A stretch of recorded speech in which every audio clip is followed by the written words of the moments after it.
PT Nippon Indosari Korpindo Tbk adalah sebuah perusahaan dengan bentuk perseroan yang didirikan sejak tahun 1994 dan perusahaan ini bergerak dalam industri pengolahan makanan, khususnya industri olahan roti. Dalam perjalanan usahanya sendiri, begitu banyak hal yang sudah dilalui oleh perusahaan PT Nippon Indosari Korpindo Tbk. Pada video kali ini, kami akan mencoba melakukan analisis spesial pada PT Nippon Indosari Korpindo Tbk dengan tujuan untuk mengetahui dan memastikan strategi apa yang baik untuk membantu perusahaan dalam memperoleh keuntungan sehingga bisa mendapatkan hasil yang maksimal dan sesuai dengan tujuan perusahaan. Analisis politik. Mengutip dari laman website katadata.co.id, sepanjang tahun 2019, keamanan dan ketertiban menjadi ancaman tersendiri bagi masyarakat Indonesia maupun investor asing.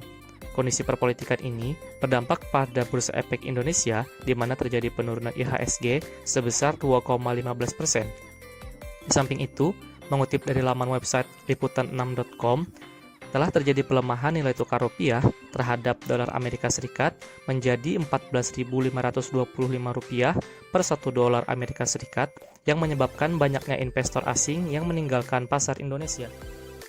Sedangkan pada pandemi COVID-19, pemerintah mengeluarkan beberapa kebijakan pada industri makanan seperti fasilitas bea masuk ditanggung pemerintah, serta izin operasional mobilitas dan kegiatan industri untuk dapat memperlancar kegiatan operasional perusahaan. Dengan adanya kebijakan pemerintah tersebut, PT Nippon Indosari Korpindo dapat dengan mudah mendistribusikan produknya ke masyarakat karena meningkatnya permintaan konsumen terhadap roti, serta mendapatkan kemudahan untuk mendapat bahan baku dari berbagai daerah. Analisis ekonomi. A. Pertumbuhan ekonomi. Pertumbuhan ekonomi mempengaruhi daya beli masyarakat secara langsung, terutama masyarakat yang hidup di daerah perkotaan.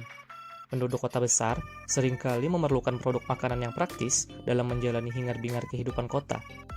Pertumbuhan ekonomi juga sejalan dengan strategi bisnis PT Nippon Indosari Korpindo, di mana perseroan ini menitikberatkan konsumen pada kelas menengah ke atas yang seringkali menggantikan nasi dengan roti untuk meningkatkan produksi dan penjualan perusahaan. B. Nilai tukar kurs.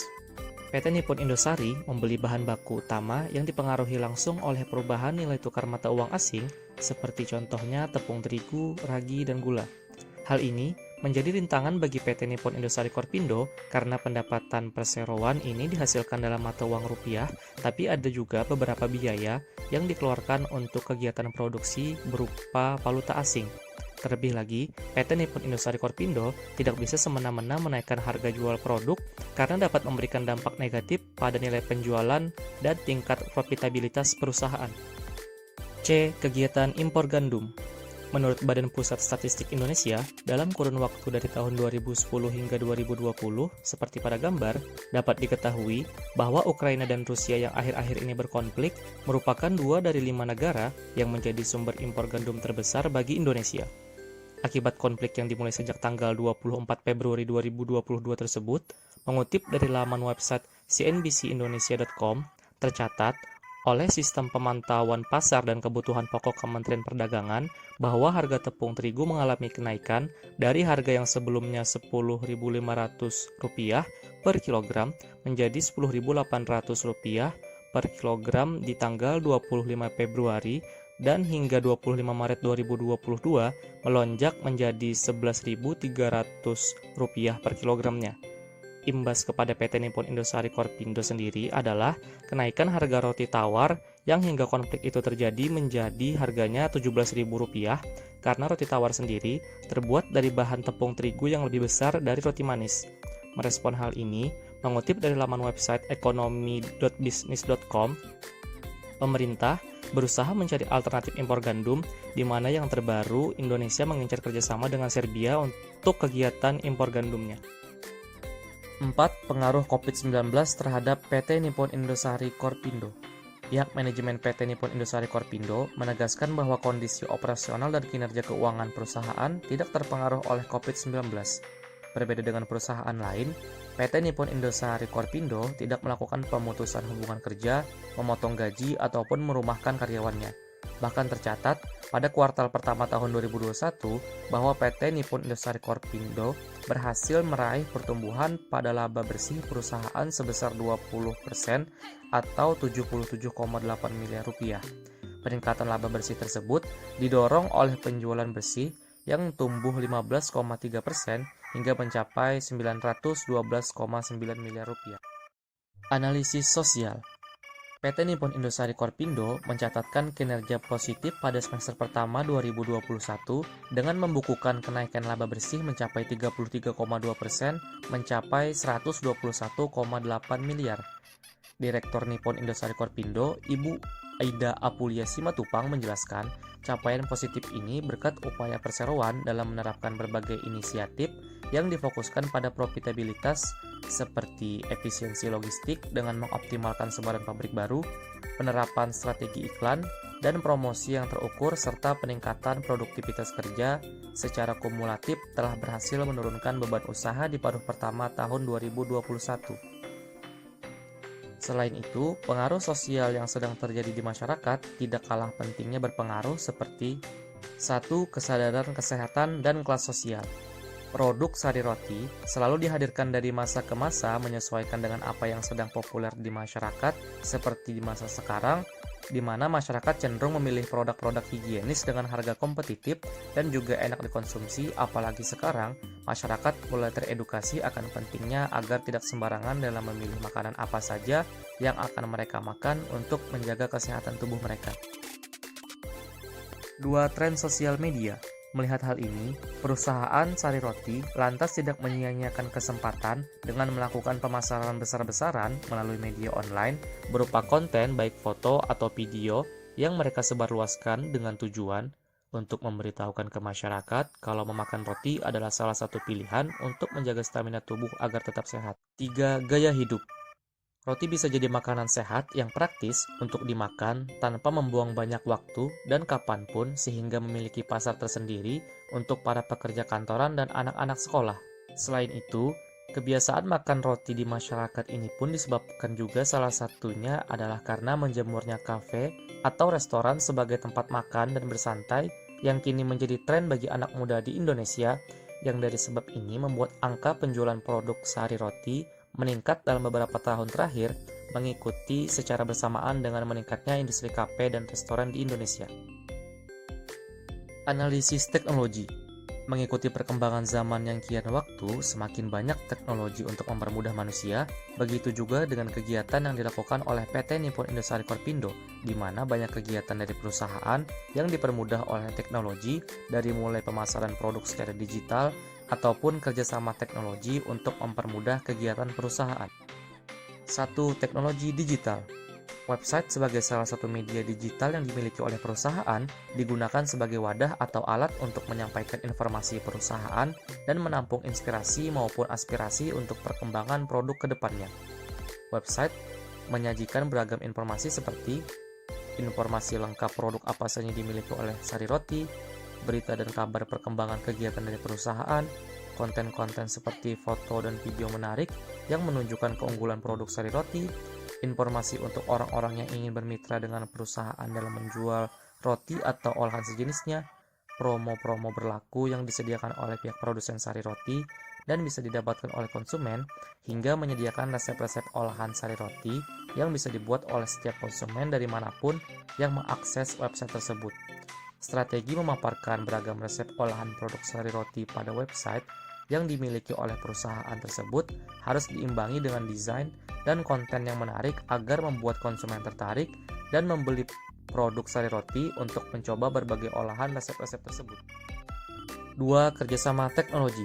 Kemudian, Sari Roti juga mengumumkan kerjasamanya dengan Darwinbox, yaitu perusahaan penyedia teknologi pengelola sumber daya manusia secara global, yang mana peran dari Darwinbox adalah mempermudah perusahaan Sari Roti untuk dapat mengelola sumber daya manusia dengan otomatis menggunakan aplikasi seluler yang memiliki akses 24 jam. Aplikasi seluler ini menghilangkan hambatan dan kurang efisiensi di setiap area kerja perusahaan, di mana data kegiatan, jadwal, dan kehadiran para pekerja sekarang menggunakan pengenalan wajah langsung di aplikasi seluler dan geofencing sehingga data seluruh karyawan terekam dengan lebih mudah. Analisis hukum. Berdasarkan hukum, hasil kerjasama antara Indonesia dan Jepang mendirikan perseroan terbatas bernama PT Nippon Indosari Korpindo yang disahkan pada tanggal 8 Maret 1995 dengan Akta Nomor 11 oleh notaris dan mendapatkan persetujuan Menteri Kehakiman Republik Indonesia yang tercantum dalam Surat Keputusan Nomor 02/Strip 62.NT.01/1995 tentang Akta Pendirian Perseroan. Beberapa peraturan pemerintah yang menjadi pedoman PT Nippon Indosari Korpindo seperti yang telah tertera pada video. Beberapa pedoman ini merupakan tanggung jawab perusahaan dalam rangka mengembangkan, memelihara, dan meningkatkan mutu kerja seluruh karyawan demi pencapaian visi dan misi perusahaan. Pedoman ini menjadi acuan PT Nippon Indosari Korpindo bersama seluruh karyawan bertanggung jawab untuk senantiasa menghasilkan produk bermutu tinggi, sehat, aman, dan halal. Selain itu, menjadi acuan perusahaan dalam pelaksanaan penerapan Good Manufacturing Practice, Hazard Analysis and Critical Control Point, Sanitation Standard Operating Procedures, dan sistem jaminan halal. Keempat hal tersebut berfokus pada industri pengolahan makanan seperti proses persiapan bahan baku, proses produksi, proses pengemasan, maupun proses pengoperasian yang para karyawan lakukan. Dalam penerapannya, PT Nippon Indosari Korpindo diharapkan mampu menjamin tidak terjadinya kontaminasi terhadap produk roti selama proses produksi berlangsung hingga sampai ke tangan konsumen, sehingga aman dikonsumsi dan dapat memberikan kepuasan yang sesuai dengan harapan dan kebutuhan konsumen. Perusahaan ini telah berhasil mendapatkan sertifikat Hazard Analysis Critical Control Point sebagai sertifikat jaminan keamanan pangan yang merupakan bukti komitmen perusahaan dalam menjunjung tinggi prinsip 3H di setiap produk. Semua produk sari roti juga mendapatkan sertifikasi halal dari Majelis Ulama Indonesia dan telah terdaftar di Badan Pengawas Obat dan Makanan Indonesia. Analisis lingkungan. Beberapa hal yang menjadi perhatian untuk analisis lingkungan pada PT Nippon Indosari Korpindo berdasarkan dari Sustainability Report perusahaan tahun 2021 yang dapat diakses pada website sariroti.com antara lain yaitu 1. Pengelolaan emisi. Perusahaan berkomitmen untuk mengelola emisi seperti penggunaan energi listrik, LPG, LNG, dan BBM dengan baik. Perusahaan terus berupaya untuk mengurangi emisi gas rumah kaca yang dihasilkan dari kegiatan utama maupun kegiatan lain yang berhubungan dengan aktivitas perusahaan. Upaya pengurangan emisi antara lain dilakukan dengan penghematan penggunaan energi listrik, solar, dan LPG hingga LNG. Dalam hal ini, keberhasilan efisiensi energi otomatis akan berdampak pada pengurangan emisi yang dihasilkan oleh perusahaan. 2. Pengelolaan efluen dan limbah. Dalam proses pembuatan roti dan kue, PT Nippon Indosari Korpindo menghasilkan limbah padat dan cair, hingga yang termasuk dalam bahan baku berbahaya dan beracun maupun non-beracun. Setiap limbah yang dihasilkan oleh perusahaan akan diolah sesuai ketentuan peraturan perundang-undangan yang berlaku, di mana untuk kegiatan inventarisasi limbah beracun telah dilakukan mengacu pada PP Nomor 101 Tahun 2014 tentang pengelolaan limbah B3 untuk pabrik yang berlokasi di daerah Palembang, di mana air limbah yang sudah diolah dan memenuhi baku mutu yang dipersyaratkan dimanfaatkan untuk menyiram tanaman di pabrik sesuai dengan izin yang didapatkan dan menjadi sumber air untuk sistem hidran. Sementara untuk pabrik di Medan, Cikande, Batam, Balikpapan, dan Banjarmasin, air limbah yang sudah diolah dan memenuhi baku mutu yang dipersyaratkan dialirkan ke saluran air kawasan. Atas pengolahan air limbah di keenam pabrik tersebut, telah dilakukan pengujian secara berkala dan hasilnya telah disampaikan kepada Dinas Lingkungan Hidup terkait.